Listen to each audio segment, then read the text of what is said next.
사도행전 길잡이 일부 사도행전의 기초 하나님의 구속사가 계속되는 이야기 1.1 누가 성령의 감동을 받아 기록하다.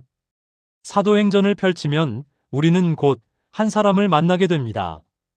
그는 전면에 드러나지 않지만 정교한 문장과 치밀한 구성, 그리고 놀라울 만큼 정확한 역사적 묘사 속에서 그의 숨결을 느끼게 됩니다.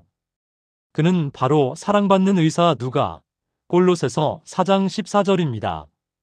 개역신학은 성경의 인간 저자를 존중하면서도 궁극적 저자는 성령 하나님이심을 분명히 고백합니다. 누가는 단순히 자료를 모아 기록한 역사가가 아니었습니다. 그는 성령의 감동으로 하나님의 구속 역사를 오류 없이 기록한 도구였습니다. 그의 의학적 표현, 항해 기록의 세밀함, 그리고 바울의 여정을 동행하며 우리라고 표현한 대목들은 이 기록이 허구가 아닌 실제 역사임을 강하게 증언합니다. 만약 누군가 교회의 권위를 세우기 위해 책을 위조했다면 베드로나 바울처럼 이미 유명한 이름을 내세웠을 것입니다. 그러나 초대 교회는 일관되게 이 책의 저자를 누가라고 전해왔습니다. 상대적으로 덜 알려진 인물이 저자로 전승되었다는 사실 자체가 오히려 진정성을 말해줍니다. 하나님께서는 세상의 눈에 크지 않은 사람을 사용하셔서 영원한 말씀을 기록하게 하셨습니다. 이것이 바로 하나님의 방식입니다. 기록 시기에 대한 이해. 사도행전의 기록 시기에 대해서는 여러 견해가 있습니다. 그러나 우리는 이 논의를 단순한 학문적 호기심이 아니라 하나님의 섭리 속에서 이해합니다. 초기설 60년에서 63년경은 사도행전이 바울의 로마 감옥 생활로 끝나는 점에 주목합니다. 만약 누가가 바울의 순교나 네로의 박해, 예루살렘 성전 파괴를 알고 있었다면 왜 기록하지 않았겠습니까? 이 견해는 사도행전을 거의 동시대 기록으로 봅니다. 중간설 80년에서 90년경은 현재 가장 널리 받아들여집니다. 누가가 이미 전승된 자료들을 정리하고 예루살렘 멸망 이후의 상황을 반영했을 가능성을 제기합니다. 그렇다고 해서 예언이 단지 사후 기록이었다고 보지는 않습니다. 개역신학은 예수님의 예언이 실제로 성취되었음을 믿습니다. 예루살렘 멸망에 대한 구체적 묘사는 단순한 후대의 재해석이 아니라 주님의 참된 예언이 역사 속에서 이루어진 증거입니다. 후기설 110년에서 120년경은 요세푸스의 영향을 가정합니다. 그러나 교회는 초대부터 사도행전을 사도적 권위를 가진 정경으로 받아들였습니다. 2세기 초 기록이라면 그렇게 빠른 정경 수용은 설명하기 어렵습니다. 결국 우리는 이렇게 고백합니다. 사도행전은 하나님께서 가장 적절한 때에 가장 적절한 종을 통해 가장 정확하게 기록하게 하신 말씀입니다. 기록 연대의 차이는 있을 수 있지만 하나님의 말씀이라는 권위는 흔들리지 않습니다. 1.2 변증적 역사, 팍스 로마나 속에서 일하시는 하나님. 사도행전은 단순한 연대기가 아닙니다. 이것은 변증적 역사 기술입니다. 다시 말해 하나님께서 실제 역사 속에서 어떻게 일하셨는지를 보여주며 동시에 복음의 진리를 변증하는 책입니다. 누가는 로마 총독들, 재판 절차, 항해 경로, 도시 이름을 놀라울 만큼 정확하게 기록합니다. 이것은 단지 지식 자랑이 아닙니다. 그는 말하고 싶었습니다. 이 복음은 신화가 아닙니다. 실제 역사 속에서 일어난 사건입니다. 특별히 우리는 팍스 로마나라는 시대적 배경을 주목합니다. 로마 제국은 군사도로를 만들고 해상 교통을 안전하게 하고 헬라어를 공용어처럼 사용하게 했습니다. 겉으로 보면 로마의 위대한 업적입니다. 그러나 믿음의 눈으로 보면 이것은 하나님께서 복음 전파를 위해 준비하신 무대였습니다. 로마의 도로는 바울의 선교 길이 되었고 헬라어는 복음의 언어가 되었으며 제국의 법체계는 때로 복음 전도자를 보호하는 도구가 되었습니다. 하나님은 세상의 권세를 초월하여 심지어 그 권세를 사용하여 당신의 뜻을 이루십니다. 이것이 하나님의 절대 주권입니다. 2부 구조와 흐름, 성령께서 이끄시는 지리적 확장. 2.1 1장 8절 사도행전의 심장. 사도행전 전체를 관통하는 열쇠는 1장 8절입니다. 오직 성령이 너희에게 임하시면 너희가 권능을 받고 예루살렘과 온 유대와 사마리아와 땅끝까지 이르러 내 증인이 되리라. 이 한 절은 단순한 격려가 아닙니다. 이것은 하나님의 구속사의 로드맵입니다. 예루살렘 1장에서 7장 오순절 성령이 임하십니다. 흩어졌던 언어가 하나로 묶입니다. 바벨탑 사건에서 인간의 교만으로 흩어졌던 인류를 이제 그리스도 안에서 다시 모으시는 하나님의 은혜가 시작됩니다. 베드로는 담대히 설교하고 3,000명이 회개합니다. 교회는 태어났습니다. 그러나 동시에 박해도 시작됩니다. 스데반의 순교는 비극처럼 보였지만 하나님의 계획 속에서는 확장의 시작이었습니다. 유대와 사마리아 8장에서 12장 박해는 성도들을 흩어지게 했습니다. 그러나 그들이 가는 곳마다 복음이 전파되었습니다. 사마리아 사람들에게 복음이 전해지고 에티오피아 내시가 구원받으며 베드로는 고넬료의 집에서 이방인에게 성령이 임하는 것을 목격합니다. 하나님은 교회의 편협함을 깨뜨리십니다. 유대인의 울타리를 넘어 구원이 민족의 경계를 초월한다는 사실을 분명히 드러내십니다. 땅끝까지 13장에서 28장 안디옥 교회는 금식하며 기도하다가 성령의 지시를 받습니다. 바나바와 사울을 따로 세우라. 선교는 인간의 열정이 아니라 성령의 파송으로 시작됩니다. 바울은 소아시아를 지나 마케도니아로 건너갑니다.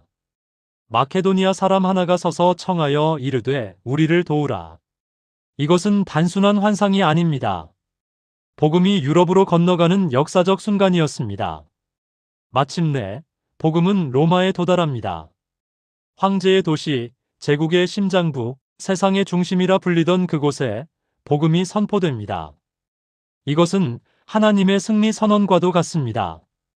2.2 베드로와 바울, 하나의 복음, 하나의 성령. 누가는 의도적으로 베드로와 바울의 사역을 평행 구조로 보여줍니다. 베드로가 앉은 뱅이를 고치고 바울도 나면서 걷지 못한 자를 고칩니다. 베드로가 마술사 시몬을 꾸짖고 바울도 엘루마를 대적합니다. 베드로가 도르가를 살리고 바울도 유두고를 살립니다. 이것은 단순한 문학적 장치가 아닙니다. 메시지는 분명합니다. 베드로가 전한 복음과 바울이 전한 복음은 동일합니다. 성령은 차별하지 않으십니다. 유대인을 통해서도 이방 사도를 통해서도 동일하게 역사하십니다. 복음은 하나입니다. 교회도 하나입니다. 성령도 한 분이십니다. 3부 핵심 신학, 교회를 세우는 네 기둥. 3.1 성령 교회의 참된 주인. 사도행전의 진짜 주인공은 사람이 아닙니다. 성령 하나님이십니다. 성령은 말씀하십니다. 막으십니다. 보내십니다. 세우십니다. 위로하십니다. 책망하십니다. 이것은 단순한 에너지가 아닙니다. 인격이신 하나님입니다. 개혁신학은 성령의 주권적 사역을 강조합니다. 성령은 인간의 허락을 기다리지 않으십니다. 당신의 뜻에 따라 교회를 움직이십니다. 때로는 박해를 통해, 때로는 환상을 통해, 때로는 감옥을 통해 길을 여십니다. 오늘날 교회도 마찬가지입니다. 성령이 일하시지 않으면 모든 프로그램은 껍데기에 불과합니다. 3.2 예루살렘 공의회, 은혜로 충분하다. 15장 예루살렘 공의회는 복음의 심장을 드러냅니다. 이방인이 할례를 받아야 하는가? 만약 그렇다고 결정되었다면 기독교는 유대교의 한 분파로 남았을 것입니다. 그러나 사도들은 선언합니다. 우리가 그들과 동일하게 주 예수의 은혜로 구원받는 줄을 믿노라. 은혜만으로 충분합니다. 행위가 아니라, 전통이 아니라, 문화가 아니라 오직 그리스도의 은혜입니다. 이것이 종교개혁의 외침이었고 오늘도 우리의 고백입니다. 3.3 고난과 부활, 증인의 길, 사도들은 자신을 부활의 증인이라 불렀습니다. 그들은 철학을 전한 것이 아닙니다. 우리가 보았다고 증언했습니다. 그리고 그 증언의 대가는 고난이었습니다. 그러나 놀랍게도 고난이 깊어질수록 복음은 더 멀리 퍼졌습니다. 박해는 실패가 아니었습니다. 하나님의 전략이었습니다. 하나님의 나라는 칼로 확장되지 않습니다. 십자가로 확장됩니다. 3.4 하나님의 절대 주권. 유대인들의 거절, 스데반의 순교, 바울의 감옥 생활. 인간의 눈으로 보면 비극입니다. 그러나 누가는 보여줍니다. 하나님은 실패를 사용하십니다. 거절을 사용하십니다. 심지어 죄악까지도 사용하십니다. 하나님의 뜻은 결코 좌절되지 않습니다. 사부, 결정적 장면, 1장 8절과 아나니아 사건. 4.1 당신의 예루살렘은 어디입니까? 제자들은 정치적 회복을 기대했습니다. 그러나 예수님은 영적 사명을 주셨습니다. 권능, 듀나미스는 지배의 힘이 아니라 증언의 힘입니다. 사랑할 수 없는 사람을 사랑하게 하는 힘입니다. 두려움을 넘어 서게 하는 힘입니다. 예루살렘은 가장 가까운 자리입니다. 가족, 직장, 이웃. 거기서부터 시작하지 않으면 땅끝도 없습니다. 4.2 아나니아와 삽비라. 거룩함은 선택이 아닙니다. 초대 교회는 은혜로 충만했습니다. 그러나 그 안에 위선이 스며들었습니다. 그들의 죄는 헌금 액수가 아니라 성령을 속이려 한 마음이었습니다. 하나님은 교회의 시작점에서 거룩함을 분명히 하셨습니다. 교회는 숫자로 유지되지 않습니다. 진실로 유지됩니다. 5부 21세기 교회를 향한 부르심. 사도행전은 오늘도 살아있습니다. 교회는 프로그램이 아니라 존재 자체가 선교입니다.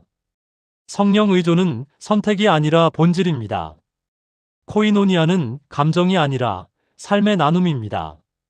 복음은 문화와 인종을 초월합니다. 교회는 세상의 축소판이 아니라 하나님 나라의 전초기지입니다.